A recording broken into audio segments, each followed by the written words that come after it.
جو ہے حضرت زید بن ارقم رضی اللہ تعالیٰ عنہ سے روایت ہے، وہ فرماتے ہیں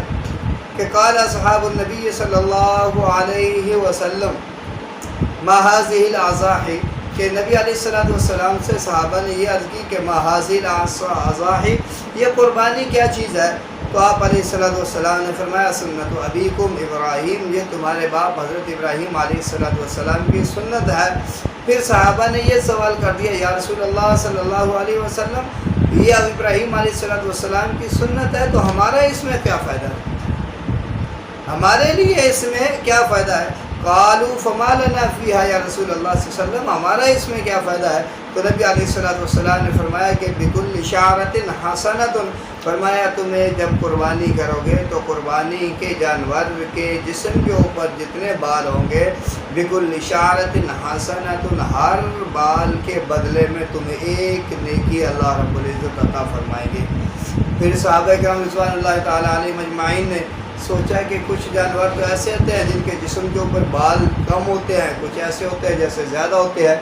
زیادہ بالوں والا جیسے اونٹ ہے، بھیڑ ہے، دمبا ہے، یہ چیزیں ہیں، ان کے اوپر تو بہت زیادہ بال ہوتے ہیں۔ تو صحابہ نے کیا رسول اللہ صلی اللہ علیہ وسلم، کیا یہ بکری اور دوسرا گائے بیل وغیرہ ان کے ہر بال کے اوپر نیکی ملے گی، یا اون والے جانور جو ہیں ان کے اوپر بھی ایک نیکی، ہر بال کے بدلے میں ایک نیکی ملے گی؟ تو نبی علیہ السلام نے فرمایا بکل شعرۃ من الصوف حسنہ، آپ صلی اللہ علیہ وسلم نے فرمایا کہ یہ اون والے جانور جو ہے ان کے بھی ہر بال کے اوپر اللہ رب العزت تمہیں ایک نیکی عطا فرمائیں گے، ایک نیکی عطا فرمائیں گے۔ اور اسی طرح جو ہے ایک اور حدیث کے اندر حضرت ابن عمر رضی اللہ تعالیٰ عنہ فرماتے ہیں کہ عن ابن عمر قال اقام رسول اللہ صلی اللہ علیہ وسلم بالمدینہ 10 سنین یضحی، کہ حضرت ابن عمر رضی اللہ تعالیٰ عنہ فرماتے ہیں کہ نبی علیہ السلام 10 سال مدینہ میں رہے اور ہر سال نبی علیہ السلام قربانی کیا کرتے تھے۔ تو اس سے ایک بات تو یہ معلوم ہوتی ہے کہ جب بندہ صاحب نصاب ہو، اس کے اوپر قربانی کا نصاب کو پہنچ جائے تو اس کے اوپر قربانی کرنا ضروری ہے، اس لیے کہ نبی علیہ السلام نے 10 سال مسلسل لگاتار نبی علیہ السلام نے قربانی کی ہے، کبھی جو ہے قربانی کو چھوڑا نہیں ہے۔ تو یہ اس بات کی دلیل ہے کہ صاحب نصاب پر قربانی کرنا واجب ہے۔ اور بہت ساری حدیثیں ہیں جن سے یہ پتہ چلتا ہے کہ قربانی صاحب نصاب پر واجب ہوتی ہے۔ جیسے آپ علیہ السلام کی ایک حدیث میں ہے نا کہ آپ علیہ السلام نے فرمایا کہ قدرت اور طاقت اور ہونے کے باوجود جو شخص قربانی نہ کرے تو فرمایا کہ وہ ہماری عیدگاہ کے قریب نہ آئے۔ اس سے پتہ چلتا ہے کہ قربانی کیا ہے، صاحب نصاب پر جو ہے قربانی کرنا واجب ہے۔ اور اسی طرح جو ہے نبی علیہ السلام کی اور بھی بہت ساری احادیث ہیں جن سے یہ پتہ چلتا ہے کہ قربانی جو ہے صاحب نصاب کے اوپر واجب ہوتی ہے۔ اور اگر جو ہے قربانی جو ہے واجب ہونے کے باوجود وہ انسان قربانی نہیں کرے گا تو وہ انسان بہت بڑا گناہ گار ہوگا۔ تو اس لیے جو ہے صاحب نصاب کو قربانی کا اہتمام کرنا چاہیے۔ اور اسی طرح نبی علیہ السلام سے جو ہے ایک اور حدیث ہے، حضرت انس رضی اللہ تعالیٰ عنہ فرماتے ہیں قال ضحى رسول اللہ صلی اللہ علیہ وسلم بکبشین املحین اقرنین، تو نبی علیہ السلام نے جو ہے 2 مینڈوں کو ذبح کیا جن کے اندر سیاہ اور سفید جو ہے دھبے تھے، ان 2 کو، اور دونوں تھے بھی کیسے، اقرنین، دونوں مینڈے جو تھے وہ سینگوں والے مینڈے تھے، ذبحہما بیدہ، نبی علیہ السلام نے دونوں کو ذبح کیا اپنے ہاتھ سے، وسمى وکبر، نبی علیہ السلام نے اس کے اوپر جو ہے اللہ کا نام لیا، تکبیر پڑھی، اور قال رأیتہ واضحا، نبی اور صحابی فرماتے ہیں کہ میں نے دیکھا کہ نبی علیہ السلام نے اپنا ایک قدم جانور کے پہلو کے اوپر رکھا ہوا تھا اور بسم اللہ اللہ اکبر پڑھ کے نبی علیہ السلام اس کی قربانی کر رہے تھے۔ اور اسی طرح دوسری حدیث کے اندر آتا ہے کہ نبی علیہ السلام حضرت جابر رضی اللہ تعالیٰ عنہ سے فرماتے ہیں کہ ذبح النبی صلی اللہ علیہ وسلم یوم الذبح کبشین اقرنین املحین موجوعین، نبی علیہ السلام کے بارے میں حضرت جابر رضی اللہ تعالیٰ عنہ فرماتے ہیں کہ نبی علیہ السلام نے 2 مینڈوں کی قربانی کی۔ کیسے 2 مینڈے تھے؟ اقرنین املحین موجوعین، ان میں ایک تو یہ تھا کہ سیاہ اور سفید دھبوں والے، اور دوسرا جو ہے وہ سینگوں والے، اور موجوعین، اور تیسرا یہ تھا کہ وہ خسی مینڈے تھے۔ تو یہاں پر ایک بات یاد رکھیں کہ خسی جانور جو ہے اس کی قربانی بھی درست ہے۔ ہمارے یہاں ایک طبقہ ایسا بھی ہے جو کہتا ہے کہ خسی کی قربانی نہیں کرنی چاہیے۔ تو کیوں بھائی نہیں کرنی چاہیے جبکہ اللہ کے نبی صلی اللہ علیہ وسلم نے خود کی، اور صحابہ فرماتے ہیں کہ ہمارے سامنے کی، اور ہم نے دیکھا کہ موجوعین 2 مینڈوں کو ذبح کیا جو دونوں خسی تھے۔ تو اس سے معلوم ہو گیا کہ جب نبی علیہ السلام نے قربانی خسی کی تو خسی کے جانور کے قربانی کرنے میں کوئی حرج نہیں ہے۔ تو نبی علیہ السلام فلما وجہ ہما، جب نبی علیہ السلام نے ان دونوں مینڈوں کو قبلہ کی رخ کر دیا تو اوپر دعا پڑھی، انی وجہت وجہی للذی فطر السماوات والارض حنیفا وما انا من المشرکین۔ اور اس حدیث کے آخر میں یہ بھی ہے کہ نبی علیہ السلام اللہ رب العزت سے یہ عرض کر رہے تھے کہ یا اللہ اس میں سے جو ہے ایک قربانی میری طرف سے ہے اور ایک قربانی جو ہے وہ میری امت کی طرف سے ہے۔ تو امت کی طرف سے قربانی کرنے کا مطلب یہ صرف نبی علیہ السلام کا جو ہے ایک تو اپنی امت کے ساتھ محبت کو ظاہر کرنا تھا کہ مجھے اپنی امت کتنی محبوب ہے، اور دوسرا جو ہے نبی علیہ السلام جو ہے وہ یہ فرمانا چاہتے ہیں کہ میری امت کو بھی یا اللہ میرے ساتھ اس ثواب کے اندر شریک کر دے۔ کوئی اس سے یہ نہ سمجھ بیٹھے کہ نبی علیہ السلام نے ساری امت کی طرف سے جب قربانی کر دی تو ایک قربانی سب کی طرف سے کافی ہوگی، باقیوں کو تو کوئی ضروری نہیں تھا قربانی کرنا۔ تو یہ مطلب نہیں ہے، مطلب یہ ہے کہ یا اللہ میرے ساتھ ان کو ثواب کے اندر شریک فرما دے۔ اور اسی طرح جو فرماتے ہیں کہ میں نے حضرت علی رضی اللہ تعالیٰ عنہ کو دیکھا کہ حضرت علی رضی اللہ تعالیٰ عنہ جو ہے 2 مینڈوں کی قربانی کر رہے تھے، بقابشین 2 مینڈوں کی قربانی کر رہے تھے۔ فقلت له ما هذا، تو میں نے حضرت علی رضی اللہ تعالیٰ عنہ سے یہ عرض کی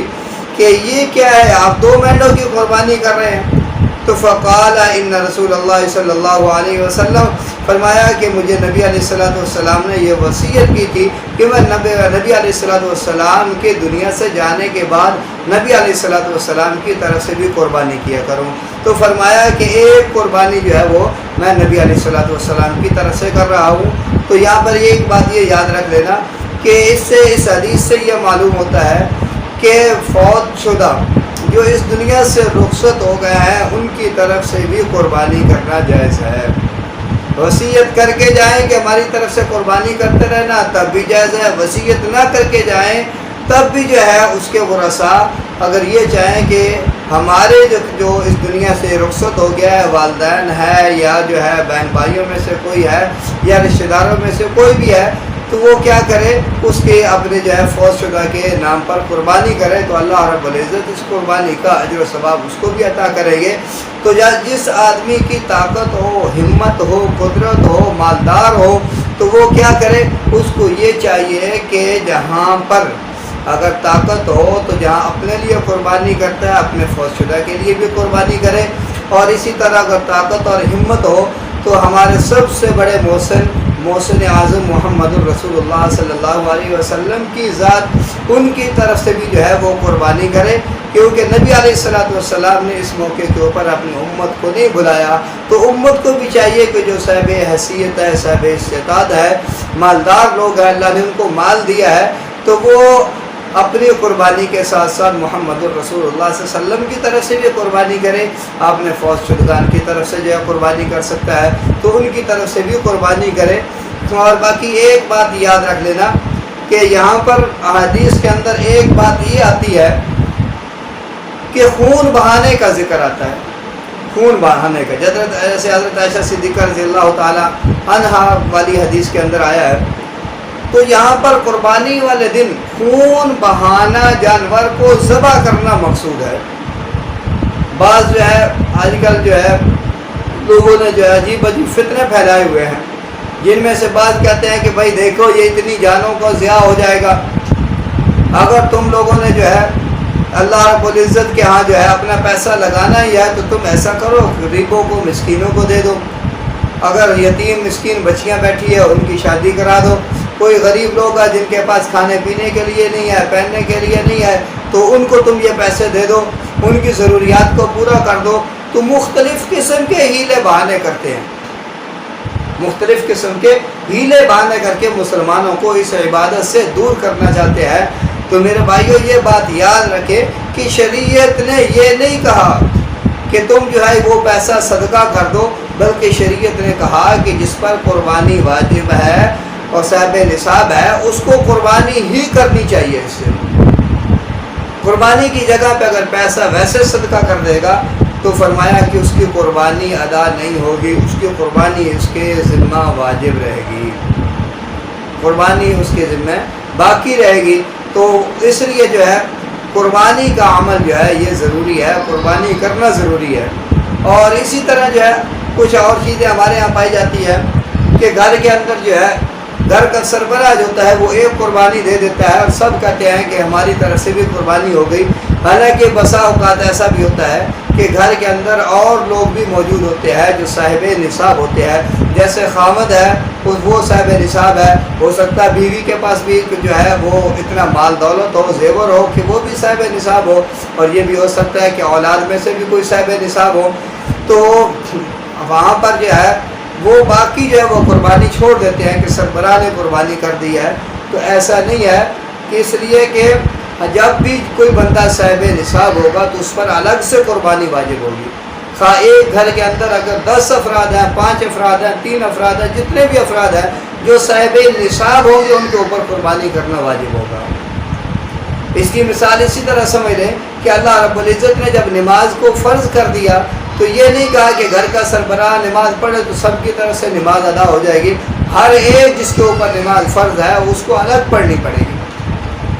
اور اسی طرح اور بہت ساری، یہ نہیں کہا کہ روزہ جو ہے ایک بندہ رکھ لے گھر میں سے تو سب کی طرف سے روزہ ہو جائے گا، نہیں، فرمایا کہ جس کے اوپر روزہ فرض ہے ہر ایک وہ اپنا اپنا الگ رکھے گا۔ تو اسی طرح یہ قربانی والا مسئلہ بھی ہے کہ قربانی بھی جس کے اوپر جو ہے جو صاحب نصاب ہے اس کے اوپر قربانی کرنا واجب ہے، تو وہ ہر ایک اپنی الگ الگ قربانی کرے گا۔ یہ نہیں ہے کہ ایک سربراہ نے قربانی کر لی تو یوں سمجھا جائے کہ سب کی طرف سے قربانی ہو گئی، ایسا مسئلہ نہیں ہے۔ تو اس میں عام طور پر جو ہے گھر کے سربراہان کو بھی اس کی طرف جو ہے وہ توجہ کرنی چاہیے اس مسئلے کی طرف، اور گھر والوں کو بتانا بھی چاہیے، خاص کر اپنی عورتوں کو، کہ عورتوں کے پاس بہت سارا جو ہے مال دولت ہوتا ہے، اور مال نہ ہو تو زیور ان کے پاس بہت سارا پڑا ہوا ہوتا ہے، وہ زیور ہونے کے باوجود پھر بھی قربانی نہیں کرتی، اور ان کے ذہن میں یہی ہوتا ہے کہ گھر کے سربراہ پر قربانی واجب ہے، جب اس نے قربانی کر دی تو ہماری طرف سے بھی قربانی ہو گئی۔ تو یہ مسئلہ بالکل غلط ہے اور یہ شریعت کے خلاف ہے۔ تو ہر ایک جو صاحب نصاب ہو اس کے لیے قربانی کرنا ضروری ہے۔